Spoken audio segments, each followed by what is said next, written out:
ओम सतनादेश गुरु आदेश आदेश। मनुष्य का सबसे बड़ा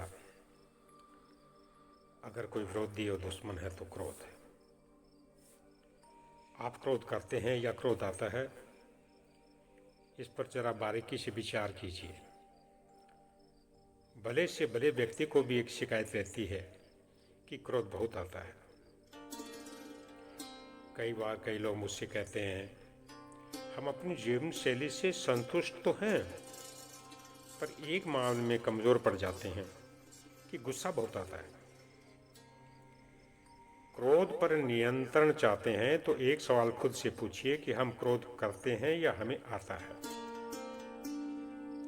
बहुत गहराई में जाकर पाएंगे कि जिन क्षणों में हम असंतुष्ट होते हैं उन क्षणों में क्रोध आता है, और तब वह हमारा मालिक है, हम उसके गुलाम हो जाते हैं।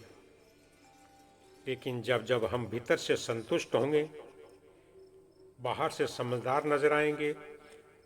समझदार व्यक्ति क्रोध करता है, उसे आता नहीं है, तब वह मालिक होता है और क्रोध उसके आदेश पर चलता है।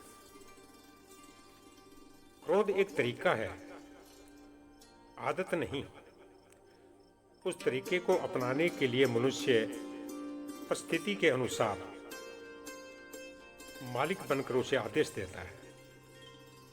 अभी तुम आओ, मुझे एक अनुशासन की व्यवस्था चलाना है, और अब तुम जाओ क्योंकि इससे ज़्यादा ठहरे तो मेरा नुकसान करोगे। किसी भी घटना या व्यक्ति का कनेक्शन यदि बुद्धि से, हृदय से है, तब तो आप क्रोध के मालिक हो जाएंगे, पर यदि उसका जुड़ाव मन से हो गया तो फिर क्रोध आपका मालिक होकर नुकसान ही पहुंचाएगा।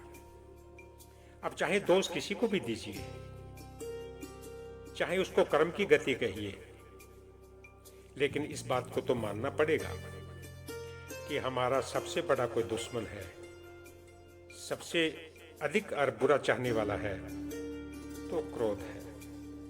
और क्रोध तमोगुण के लक्षण है, और तमोगुण जब शरीर में उत्पन्न होता है तो सतोगुण को नष्ट करता है। तमोगुण का संग रजोगुण भी करता है, और जब रजोगुण और तमोगुण एक होते हैं, सतोगुण गौण हो जाता है। सत्य की वृत्ति जब शरीर के अंदर बढ़ेगी तो रजोगुण और तमोगुण का प्रभाव कम हो जाएगा। क्रोध शरीर पे दिखेगा, लेकिन क्रोध अंदर से नहीं, मात्र उस माँ की तरह होगा जो बच्चे को डांटती तो है, लेकिन हृदय में प्यार ही रहता है, स्नेह ही रहता है। इसी तरह से मानव इस क्षणों को समझ करके क्रोध पर नियंत्रण पा करके अपना कल्याण कर सकता है। ओम शांति शांति शांति।